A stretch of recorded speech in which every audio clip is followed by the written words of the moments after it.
اللہ تبارک و تعالیٰ نے اپنے بندوں کو مخاطب کر کے انہیں اپنی زندگی کی قدر، وقت کی قدر کرنے کا احساس دلایا ہے، اس سے پہلے کہ دروازہ زندگی پر ملک الموت علیہ السلام دستک دیں، ہم مر جائیں اور میدان محشر میں جا کر ہمیں پچھتاوا ہو۔ لہذا اللہ تعالیٰ فرماتا ہے، قل، اے حبیب کریم صلی اللہ علیہ وسلم، آپ فرما دیجئے، لعبادی الذین آمنوا، میرے ان بندوں کو جو ایمان لائے، یقیم الصلاۃ، یہ کہ وہ قائم کریں نماز، وینفقوا مما رزقناہم،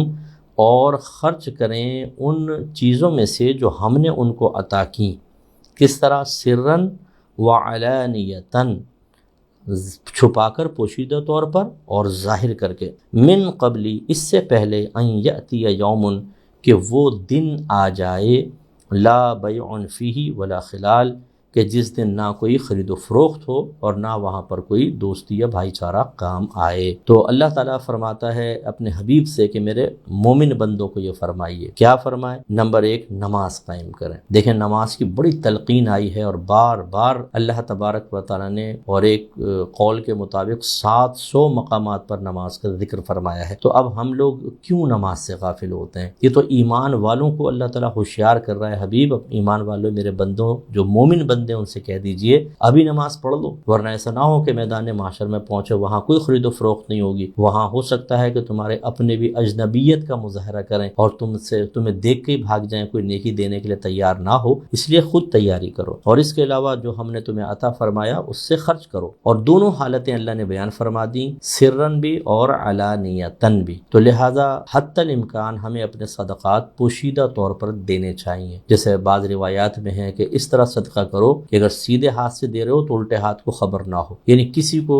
احساس نہ دلائیں، جتائیں نہیں، پتہ ہی نہ چلے کہ کس نے دیا ہے، اس طرح مخفی رکھیں۔ اور فرض کر لیں اگر دینے والے کو اپنے ہاتھ سے دے رہے ہیں، وہ تو جان گیا کہ آپ نے دیا ہے، تو پھر اوروں کو نہ پتہ چلے، اوروں کو نہ سنائیں، اس سے ہمارے ثواب ضائع ہوتے ہیں۔ تو چھپا کر صدقہ دینا افضل ہے، لیکن بعض اوقات علانیہ طور پر دینا بھی بہت بیسٹ ہوتا ہے۔ یہ اس وقت ہوتا ہے کہ جب کوئی چندہ وغیرہ ہو رہا ہے مسجد کی تعمیر کے لیے، یا سیلاب وغیرہ آ جاتا ہے، بعض اوقات زلزلے آ جاتے ہیں، لوگوں کا نقصان ہو جاتا ہے، یا کسی جگہ پر جنگ وغیرہ ہو رہی ہوتی ہے اور مسلمان وہاں کرائسس میں ہیں، تو پھر فنڈنگ کی جاتی ہے۔ تو لیکن اس فنڈنگ میں اگر آپ پیسہ دیں تو اچھا سوچ سمجھ کر دیں، جو واقعی وہاں تک پیسہ پہنچائے۔ عمومی طور پر مطلب یہ بھی کیسز اس طرح کے سامنے آئے کہ فنڈ جمع کر لیا، تھوڑا سا وہاں پہنچایا، باقی سب کھا گئے، اس طرح کا نہیں ہونا چاہیے۔ تو بہرحال اس وقت اعلانیہ طور پہ دینا اچھا ہوتا ہے، کیونکہ جب آپ دیں گے تو دوسروں کو ترغیب ملتی ہے، لیکن یہ خواہش نہ ہو کہ میرا نام پکارا جائے۔ یوکے میں نے اکثر جمعوں سے پہلے یہ دیکھا کہ پوری ایک لسٹ پکڑ کے ایک آدمی کھڑا ہو جاتا ہے، 20 پاؤنڈ فلاں نے دیے، 40 پاؤنڈ فلاں نے دیے، 5 پاؤنڈ فلاں نے دیے۔ اب ہو سکتا ہے جنہوں نے دیے ان کی خواہش نہ ہو کہ ہمارا نام پکارا جائے، لیکن جو ایک عرف رائج ہو گیا، یہ غیر مناسب ہے کہ جب تک نام ذکر نہ کیا جائے تو مزہ نہ آئے۔ اگر کسی کی اپنی اس طرح کی خواہش ہے تو اس کو توبہ کرنی چاہیے، کیونکہ وہاں پر جو چندہ ہے وہ اس طرح کا نہیں ہوتا جمعے کے اندر کہ وہ اس میں کسی کو ترغیب دینا مقصود ہو، وہاں پہ مطلب عمومی طور پر نارمل چندہ ہو رہا ہوتا ہے، ایسے میں تو چھپا کر ہی دیں، سب سے بیسٹ ہے۔ اعلانیہ طور پہ دیں گے تو پھر اس میں ریاکاری کا اندیشہ ہو سکتا ہے، دکھاوے کا اندیشہ ہو سکتا ہے، بچنا چاہیے۔ اور پھر آخرت کو پیش نظر رکھیں، یاد رکھیں کہ جتنا آپ مال خرچ کر رہے ہیں یہاں پر، یہ دنیا میں آپ کے کام آ جائے گا، اگر آپ نے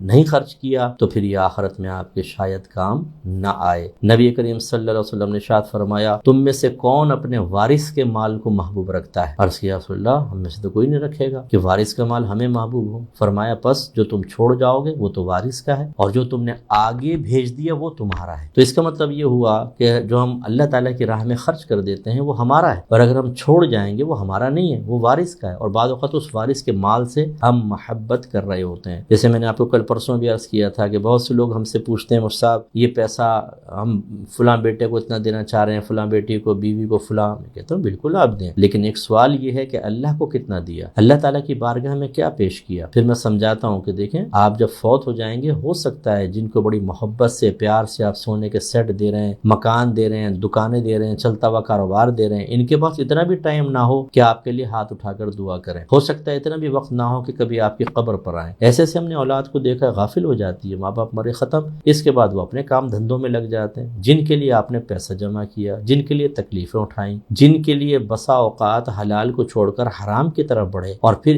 ایک وقتی مسکراہٹ دیکھنے کے لیے، خوشی دیکھنے کے لیے، لو بیٹا میں نے تمہیں دکان دے دی، تمہیں مکان، جب اس طرح مل رہا ہوتا نا تو پھر تو اولاد تھینک یو پاپا اور تھینک یو ڈیڈی، ابو بہت شکریہ، اور بڑے مطلب یہ کہ وہ اپنائیت کے اظہار کریں گے۔ اسی وقت اگر آپ یہ کہیں کہ بیٹا میں چاہتا ہوں کہ سارا پیسہ مسجد میں لگا دوں، کسی دینی مدرسے کو دے دوں تاکہ میرے لیے ثواب جاریہ ہو جائے، بدلتے ہوئے موڈ آپ خود دیکھ لیجیے گا، صرف آزمانے کے لیے کہہ دیں۔ تو سمجھانا یہ مقصود ہے کہ جن کے لیے ہم وقتی عارضی خوشی دیکھتے ہوئے ان کے لیے سب سیف کر لیتے ہیں اور اپنے لیے کچھ نہیں کرتے ہیں، یہ مرنے کے بعد بہت شدید پچھتاوا ہوگا۔ بعض تو ایسے والدین میں نے دیکھے ہیں کہ اس اولاد کے لیے چھوڑ جاتے ہیں جو اس پیسے کو اللہ کی نافرمانی میں خرچ کرتی ہے، گندے کاموں میں خرچ کر رہی ہے۔ کیا فائدہ ہوا آپ کو چھوڑنے کا؟ اس سے کہیں بہتر تھا چلو ان کے لیے تھوڑا بہت چھوڑ دیا، باقی اپنی آخرت کے لیے رکھتے آپ۔ اور یہ میں آپ کو ایک بات سمجھاؤں کہ جب آپ اللہ تعالیٰ کی راہ میں کچھ خرچ کرتے ہیں تو آپ کے درجے بلند ہوتے ہیں، آپ اللہ کی بارگاہ میں مقبول ہوتے ہیں۔ تو یہ ہو سکتا ہے کہ آخرت میں اللہ تبارک و تعالیٰ آپ کو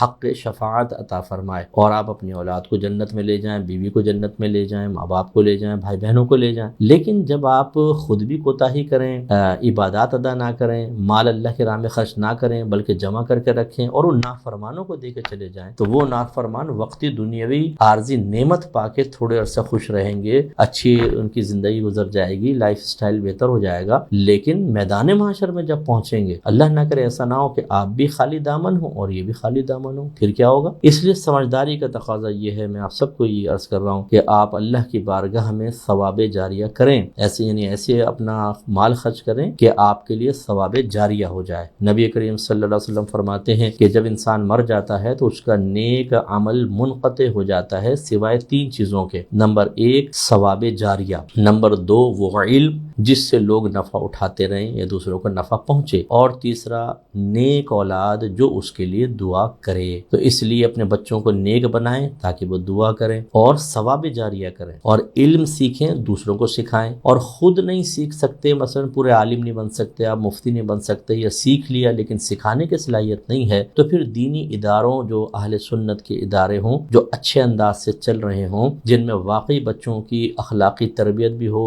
ظاہری علوم باطنی علوم دیے جا رہے ہوں، ان کو آپ مالی لحاظ سے سپورٹ کریں تاکہ علم کی ترویج و ترقی ہو، تو آپ کے لیے بہت بڑا ثواب جاریہ ہوگا۔ ورنہ میدان محشر میں اگر خالی ہاتھ پہنچے یا کم نیکیاں ہوئیں، اور اکثر ایسا ہوتا ہے کہ عوام کو یہ پتہ ہی نہیں ہوتا کہ ہم نے کس کس پہ ظلم کیا ہے، تو پھر آخرت میں آپ کی نیکیاں نکال کر دوسروں کو دے دی جائیں گی۔ پہلے نیکیاں تھوڑی تھیں وہ بھی چلی گئیں، اور آپ نے مال تو ان کے لیے چھوڑا تھا جنہوں نے دنیا میں ہی خرچ کرنا تھا اور تھوڑا سا عیش کرنا تھا، بس پھر وہاں پر پچھتاوا ہوگا۔ یہ اللہ تعالی ہمیں سمجھانا چاہ رہا ہے، ہمیں اس کو سمجھنا چاہیے۔